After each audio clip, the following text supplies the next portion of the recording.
Je voudrais donc parler ce matin de la confession de notre foi. Ce sujet fait partie intégrante des impératifs de la vie chrétienne à travers ce que Jacques appelle la foi agissante du juste, parce qu'elle est authentique et salvatrice. Salvatrice parce qu'elle relève, elle crée le salut et elle provient du salut. Si je vous demandais quel est le rôle d'un témoin, sans nul doute, vous me répondriez que c'est de témoigner. Amen. Il n'y a rien de nouveau sous le soleil. C'est aussi clair que ça. Or, le Seigneur a fait de ses disciples, et on le sait tous, j'espère, en leur demandant à ses disciples d'attendre le Saint-Esprit, et il dit, il sera venu, vous serez mes témoins. Vous serez revêtus de puissance. Et cette puissance, c'est l'action du Saint-Esprit qu'allaient recevoir tous les disciples. Tous les disciples. Et l'une des exhortations que nous avons récemment étudiées dans l'Épître aux Hébreux, en fait, il y en a même deux qui se ressemblent. C'est dans Hébreux chapitre 10, verset 23, qui dit « Confessons notre espérance sans fléchir, car celui qui a fait la promesse est fidèle. » On parle ici de foi, de fidélité, de foi au Seigneur parce que lui, il est fidèle. Amen. Parce que s'il n'était pas fidèle, la foi n'existerait pas. Un autre au chapitre 13 qu'on a vu justement jeudi dernier, c'est dans Hébreux 13, chapitre 13 qu'on a fait donc pour clôturer l'Épître aux Hébreux, verset 15, qui dit ceci, « Par lui offrons sans cesse à Dieu un sacrifice de louange, c'est-à-dire de lèvres qui confessent son nom. » On l'avait déjà vu aussi dans ITA, hein. Soyez toujours prêts à vous défendre de quiconque vous demande compte de l'espérance, de rendre compte de l'espérance qui est en vous. Parce que les gens voient, normalement, chez les chrétiens, quelque chose de différent. Et parce qu'ils voient quelque chose de différent, ils vont poser des questions. Et s'ils vont poser des questions, eh bien, on est capable de dire pourquoi on est comme ça. Pourquoi est-ce que j'ai la joie dans l'épreuve? Pourquoi est-ce que j'arrive à surmonter? Eh bien, parce que j'ai appris à me décharger sur le Seigneur de tous mes soucis. Et le monde peut remarquer qu'on est différent. Soyez toujours prêts à rendre compte de l'espérance qui est en vous. Si dans mon cœur l'espérance est de devenir riche ou d'avoir une très bonne carrière, eh bien ce ne sera pas ce qui va sortir de mes lèvres. On est d'accord? D'ailleurs, la bouche parle de ce qui abonde dans le cœur. Donc j'aimerais lire avec vous ces paroles de l'apôtre Paul dans Romains chapitre 10, versets 5 à 17, euh, où l'apôtre reprend comme sujet le nouveau moyen d'obtenir la justification. Et donc, j'aimerais lire avec vous donc, du verset 5 au verset 17. Il dit ceci, en effet, Moïse a écrit à propos de la justice qui vient de la loi. L'homme qui la mettra en pratique vivra par elle. Mais voici comment parle la justice qui vient de la foi. Ne dis pas en ton cœur, qui montera au ciel? C'est en faire descendre Christ. Ou qui descendra dans l'abîme? C'est faire remonter Christ d'entre les morts. Que dit-elle donc, la loi, hein, entre guillemets? La parole est près de toi, dans ta bouche et dans ton cœur. Or, c'est la parole de la foi que nous prêchons. Verset 9. Si tu confesses de ta bouche le Seigneur Jésus et si tu crois dans ton cœur que Dieu l'a ressuscité d'entre les morts, tu seras sauvé. Car en croyant du cœur, on parvient à la justice. Et en confessant de la bouche, on parvient au salut. Selon ce que dit l'Écriture, quiconque croit en lui ne sera pas confus. Il n'y a pas de différence en effet entre le juif et le grec. Ils ont tous le même Seigneur qui est riche pour tous ceux qui l'invoquent, car quiconque invoquera le nom du Seigneur sera sauvé. Verset 14. Comment donc invoqueront-ils celui en qui ils n'ont pas cru? Et comment croiront-ils en celui dont ils n'ont pas entendu parler? Et comment entendront-ils parler de lui sans prédicateur? Et comment y aura-t-il des prédicateurs s'ils ne sont pas envoyés? Selon qu'il est écrit, qu'ils sont beaux les pieds de ceux qui annoncent de bonnes nouvelles. Mais tous n'ont pas obéi à la bonne nouvelle. Aussi, Ésaïe dit-il, Seigneur, qui a cru à ce que nous avons fait entendre? Ainsi, la foi vient de ce qu'on entend, et ce qu'on entend vient de la parole du Christ. Amen. Au verset 5, Paul cite Moïse, et c'est dans Lévitique 18, verset 5, où il dit que la justice vient de la loi. Dieu avait dit à Moïse, l'homme qui la mettra en pratique, autrement dit, qui obéira à ses ordonnances, vivra par elle. La loi est capable de procurer la vie ou le salut à celui qui accomplit parfaitement la moindre de ses prescriptions. Et là, il y a un problème, parce que personne n'a jamais réussi à le faire.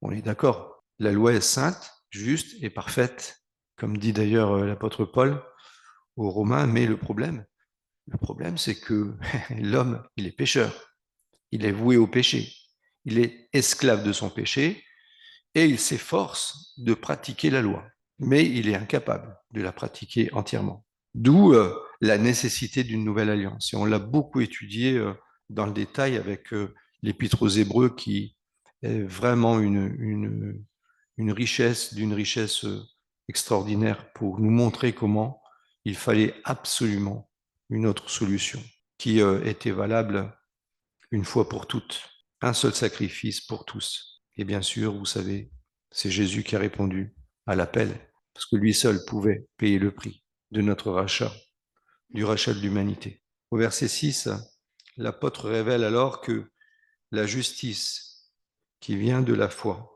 celle qui est l'unique moyen de salut, eh bien, c'est justement cette justice qui vient de la foi. Et il va donc reprendre des versets du Deutéronome, chapitre 30, versets 11 à 12, qu'il va citer dans l'Épître aux Romains, dans ce chapitre 10, et il va carrément relire ce passage du chapitre 30 de Deutéronome, versets 11 à 12, et même le 13. Et donc, il parle de cette justice qui vient de la foi, celle qui est l'unique moyen de salut. Inutile de vouloir monter au ciel pour obtenir la justification, parce que Christ nous l'a apporté du ciel. Il n'y a pas besoin que quelqu'un aille le chercher en haut, puisque lui-même est descendu. Il l'a apporté du ciel. Nous n'avons pas besoin d'y monter pour en faire redescendre Christ. Il est descendu lui-même.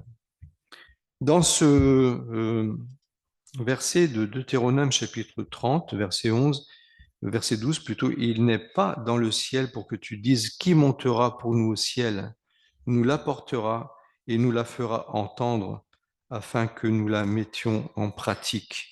Et au verset 7, il continue en disant que, en fait, nous n'avons pas besoin non plus de descendre dans l'abîme, c'est-à-dire en enfer, ou le séjour des morts, dans le but d'obtenir cette justice pour y rencontrer Christ. Parce que, ça c'est dans le verset 13 du Deutéronome 30, parce que, en fait, Christ est déjà ressuscité des morts. Et donc, il est sorti du tombeau. Et nous savons ce qu'il est allé faire dans le séjour des morts. D'accord? Il a prêché, mais il a aussi délivré des captifs. Et les captifs, eh bien, ce sont tous les sauvés de la loi, parce qu'ils ont cherché à obéir, à plaire à Dieu, et ils ont été justifiés comme Abraham à cause de la foi. Amen.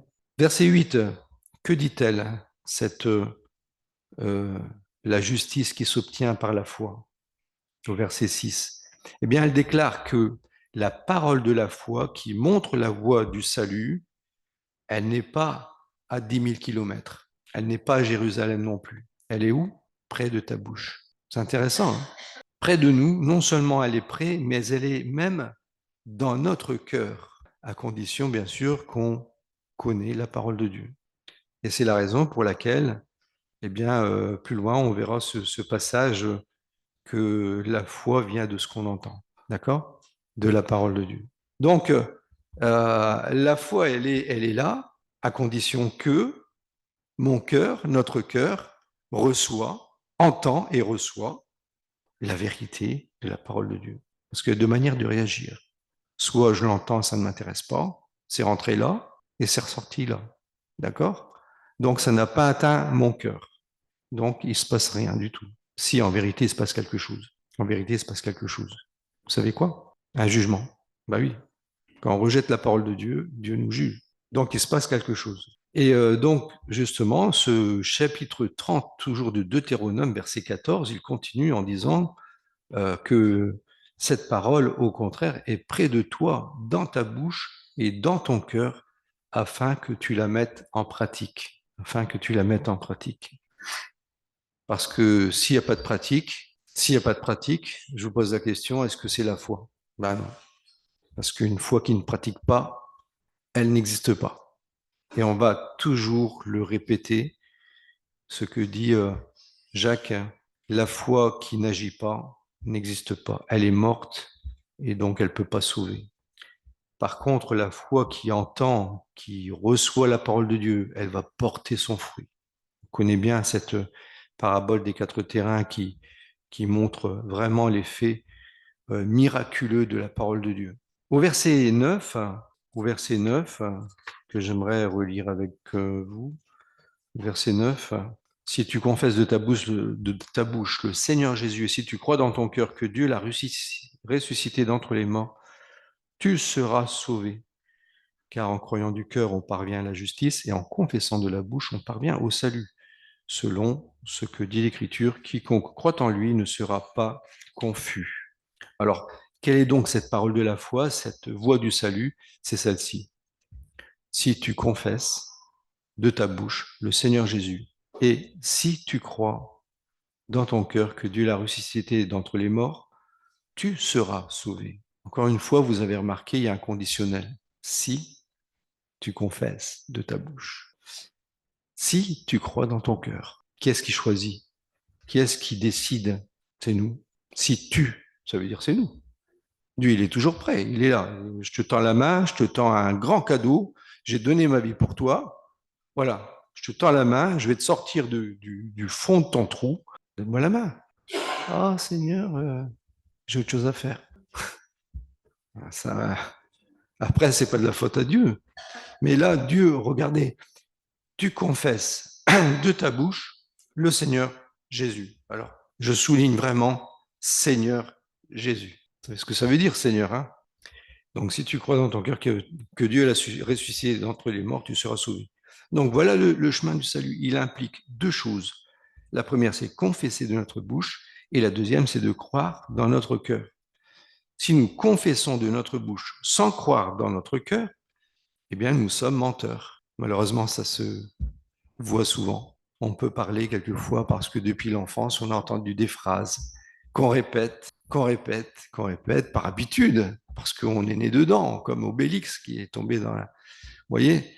Et donc, on pense que, bien sûr, contrairement à Obélix, parce que lui, il a, dans l'histoire d'Astérix, il a hérité d'une puissance, mais là, c'est pas du tout le cas, puisque c'est pas parce qu'on est né dans une famille chrétienne qu'on est chrétien, d'accord? Tout ce qui sort d'une boulangerie n'est pas du pain aussi. Et donc, il faut bien comprendre qu'il y a ici vraiment l'idée d'une décision personnelle. Et donc, si nous pensons croire, mais nous ne confessions pas Christ de nos lèvres, nous nous séduisons nous-mêmes et notre foi est trompeuse. Une personne ne peut être sauvée que si elle est prête à confesser de sa bouche que Jésus est le Seigneur. Il est le Seigneur et il est même mon Seigneur. D'ailleurs, il y a un verset dans 1 Corinthiens chapitre 12, verset 3, où l'apôtre Paul, en parlant des dons spirituels, il dit c'est pourquoi je vous le déclare. Nul, s'il parle par l'Esprit de Dieu, quelqu'un qui se dit moi j'ai tel don et je parle par le Saint-Esprit, parce que ça arrive souvent aussi de voir ce genre de choses, de gens qui se prétendent des envoyés, des apôtres, des prophètes, et puis ils disent n'importe quoi. Mais là, le Seigneur est en train de dire que une personne qui parle selon l'Esprit de Dieu ne dira que Jésus est anathème. Et nul ne peut dire que Jésus est le Seigneur si ce n'est par le Saint-Esprit. Quelqu'un qui a l'Esprit de Dieu va le dire de sa bouche. Et j'ajouterais qu'il est même capable de le dire, sans être perturbé par un lien, comme je parlais dimanche dernier, par rapport au lien. Une personne est véritablement libre de parler au Seigneur, de confesser le nom du Seigneur, de pouvoir chanter de tout son cœur, de pouvoir parler de Jésus avec son cœur. C'est le fruit d'une régénération. Parce que sinon, l'esclavage naturel, eh bien, permet au diable de ne pas pouvoir le dire, de ne pas pouvoir le vivre dans notre cœur et de ne pas pouvoir en parler. Vous comprenez ce que je veux dire? Donc ici, je fais une petite parenthèse, mais je pense que c'est important de rappeler que s'il n'y a pas de régénération, ces vérités-là ne sont pas possibles. Celui qui se prétend chrétien en secret, qui affirme avoir accepté Jésus dans son cœur, mais refuse de le confesser devant les hommes, celui-là n'est pas un vrai chrétien. C'est pas moi qui le dis, c'est Jésus qui le dit. Dans Matthieu chapitre 10, versets 32 et 33, Jésus le dit clairement. Il dit, c'est pourquoi quiconque me confessera devant les hommes, je le confesserai moi aussi devant mon Père qui est dans les cieux. Mais quiconque me reniera devant les hommes, je le renierai moi aussi devant mon Père qui est dans les cieux. Vous savez ce que ça veut dire, renier? Moi, j'ai souvent réfléchi à ce mot, dans le sens que euh, si le Seigneur dit un jour, Louis, je ne le connais pas, vous comprenez ce que je veux dire? Ça ne veut pas dire qu'il ne m'a pas connu, mais ça peut vouloir dire tout simplement aussi que je l'ai renié. Vous avez compris Parce que lui, il me renie, ben, je le renie aussi. Ça veut dire que je ne te connais pas. D'accord? Alors c'est intéressant ça, parce que ça montre à quel point la parole de Dieu, elle est cohérente dans tout son ensemble, parce qu'on voit dans des passages, comme je disais récemment, que effectivement on ne peut pas perdre le salut, mais à condition qu'on reste dans la main du Seigneur. Si je reste dans la main du Seigneur, je ne perdrai jamais le salut. Je n'ai aucun doute aujourd'hui que je ne peux pas perdre le salut. Mais si demain je décide, Seigneur, je t'abandonne parce que j'ai envie de suivre quelqu'un d'autre, le Seigneur, il dit, OK, comme tu veux. Mais si j'abandonne le Seigneur, j'abandonne mon salut. C'est pas le même. Amen. Et c'est cohérent avec ce qu'on lit. En fait, on voit que vraiment la parole de Dieu, moi, je suis vraiment émerveillé de voir à quel point tout est cohérent, tout est parfait dans son langage. Et dès lors qu'on invente une doctrine qui vient vouloir essayer d'embellir un salut facile, par exemple, je me rends compte que là, je me trouve en difficulté avec beaucoup de passages. Et je vais mentir, on est d'accord. Verset 10. Paul dit qu'ayant cru dans notre cœur, nous parvenons à la justice. On va voir donc ce verset 10. Nous parvenons à la justice et en confessant de la bouche, on parvient au salut. C'est cette voie qui est voilà. Et donc, en ayant confessé de notre bouche, nous parvenons au salut. Ce ne sont pas deux états différents. La foi et la confession vont ensemble, comme la justification et le salut, ça va ensemble. On ne peut pas les dissocier. En ayant cru, nous confessons notre foi. Ayant été justifiés, nous recevons le salut. Ces choses sont inséparables. À l'instant même où on croit de tout notre cœur, où on confesse le nom du Seigneur, le Seigneur nous sauve. Et au verset 11, nous dit que quiconque croit en Christ, qu'il soit juif ou païen, alors justement le sujet du chapitre 9, 10 et 11 de Romains, eh bien, l'apôtre Paul parle d'Israël. Est-ce que Dieu a abandonné Israël? Et donc l'apôtre Paul dit, bah non. Non, mais comme ils ont rejeté le salut, eh bien, ils sont perdus. Mais est-ce qu'ils sont abandonnés de Dieu? Non, parce que Dieu veut les ramener à la repentance. Et c'est ce qu'on voit encore se préparer aujourd'hui. J'en ai déjà parlé dans d'autres messages. Je ne vais pas revenir là-dessus. Mais on voit que ici, il dit que quiconque croit aujourd'hui, qu'il soit juif ou païen, il entre dans le projet de Dieu de salut. Et celui-là ne sera pas confus parce qu'il obtient le pardon de Dieu. C'est une certitude. Quelqu'un qui se repent, qui reconnaît Jésus, qui confesse Jésus, qui le reconnaît comme son propre Seigneur, eh bien, il est sauvé. Il est sauvé. Et il parle au présent, hein, dès l'instant où ça se produit. Nous avons, comme le dit ce verset 11, quiconque croit en Christ ne sera pas confus. Nous avons parfois honte d'afficher notre foi. Nous la cachons. On a peut-être peur de quelque chose, d'être mal vu, d'être montré du doigt. Il y a des pays où c'est risqué, hein. On prie tous les jeudis pour les chrétiens persécutés. Nous, ça ne nous coûte rien de parler de Jésus, ou pas grand-chose. Peut-être qu'on peut être mal vu par nos amis, on peut perdre des amis. Alors si on préfère l'amitié du monde, bien sûr, on ne va pas parler de Jésus. On préfère aller dans leur sens. Mais là, c'est un compromis. Ça s'appelle un compromis. Et le Seigneur ne bénit pas les compromis. Par contre, dès lors que nous nous n'avons pas honte de l'Évangile, eh bien, qu'est-ce qu'il se passe? Eh bien, nous permettons à Dieu de manifester sa puissance pour le salut. Et c'est Paul qui le dit dans Romains chapitre 1, verset 16. J'aimerais bien qu'on le lise ensemble, ce verset. Il est vraiment extraordinaire pour comprendre que dès lors que quelqu'un témoigne de sa foi, il agit comme témoin de ce que il a reçu dans son cœur, eh bien, il va permettre à Dieu de faire une œuvre. C'est une œuvre puissante pour le salut de quiconque croit. Du juif, premièrement, parce que le salut vient des juifs, c'est normal, mais aussi du grec, c'est-à-dire des païens, nous. Amen. Que vraiment nous puissions ne pas avoir honte de l'évangile. C'est une puissance pour le salut de quiconque croit. Verset 13. Paul cite Joël dans ce verset quand il dit « Quiconque invoquera le nom du Seigneur sera sauvé ». Donc c'est vrai que ce chapitre 10, dans ce chapitre, l'apôtre Paul prend beaucoup de versets de l'Ancien Testament pour confirmer la foi, pour approuver toute la vérité qu'elle contient. Eh bien, dans Joël, chapitre 3, verset 5, il dit « Quiconque invoquera le nom du Seigneur sera sauvé ». Cela ne signifie pas qu'il faille juste prononcer quelques mots, hein, comme feraient toutes les religions ou les sectes.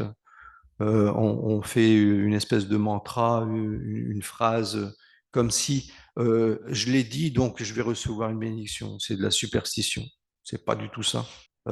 C'est vraiment l'idée que nous entrons en contact avec le Seigneur lui-même pour invoquer son nom, pour lui parler. Seigneur, je te demande pardon pour mes péchés. Je veux te suivre, je veux te servir et je veux te prier pour ma maladie, pour ma famille, pour mes enfants. J'invoque le nom du Seigneur. Mais tout ça, c'est avant tout croire en lui. Parce que si je ne crois pas, je n'invoquerai pas. C'est normal. Ça ne me viendrait même pas à l'esprit de prier quelqu'un que je ne crois pas. Par contre, si j'y crois, eh bien, je vais faire tout mon possible pour essayer de m'accrocher à lui. Donc, il y a une action qui peut être des mots, des paroles, une prière, une invocation du Seigneur. D'ailleurs, on a lu encore aussi dans Hébreu récemment combien sans la foi il est vain de s'adresser au Seigneur. Sans la foi dans notre cœur, c'est pas possible de plaire à Dieu. Et dans Hébreu chapitre 11 verset 6, or sans la foi il est impossible de lui plaire. Celui qui s'approche de Dieu doit croire pas seulement qu'il existe, parce que même le diable croit qu'il existe, et il tremble, dit Jacques. Mais ici, et qu'il récompense, parce que je sais non seulement qu'il existe, donc je peux m'adresser à lui, mais aussi à cause de sa fidélité, de ses promesses, selon ses promesses, il va récompenser celui qui se confie en lui. Et c'est là le côté extraordinaire de la foi qui permet à Dieu de bénir, parce que Dieu veut bénir, effectivement, celui qui se confie en lui. Invoquer le Seigneur, c'est toujours croire en lui. Et c'est pourquoi celui qui invoque son nom sera sauvé. C'est toujours croire en lui. Je l'invoque parce que je crois en lui. Et je suis sauvé parce que je crois en lui. Et je l'invoque. Invoquer le Seigneur, c'est d'ailleurs le deuxième impératif de ce passage qu'on a lu ce matin dans Romains 10. Tout chrétien qui ne peut pas invoquer le nom du Seigneur ne peut donc pas être sauvé. C'est la logique, hein. Je ne suis pas en train d'inventer quelque chose de nouveau là. Quiconque invoquera le nom du Seigneur sera sauvé. Et quiconque n'invoque pas le nom du Seigneur ne sera pas sauvé. C'est la logique pure.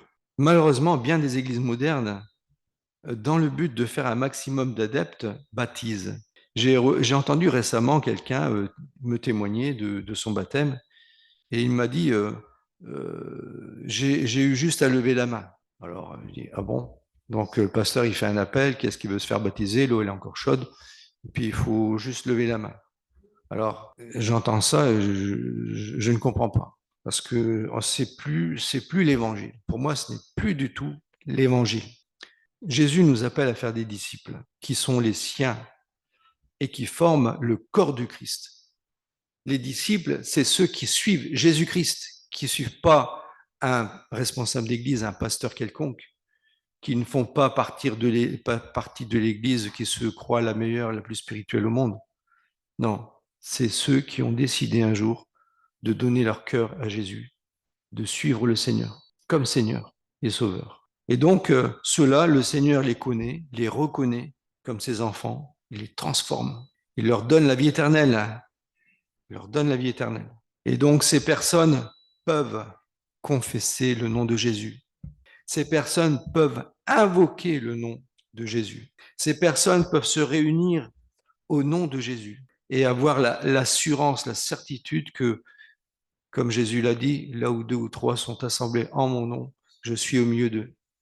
Je disais récemment, je dis justement que il vaut mieux être à 3 qui sont assemblés au nom de Jésus qu'à 100 touristes. Ben oui, parce que le tourisme spirituel, ça existe. Malheureusement, ça existe.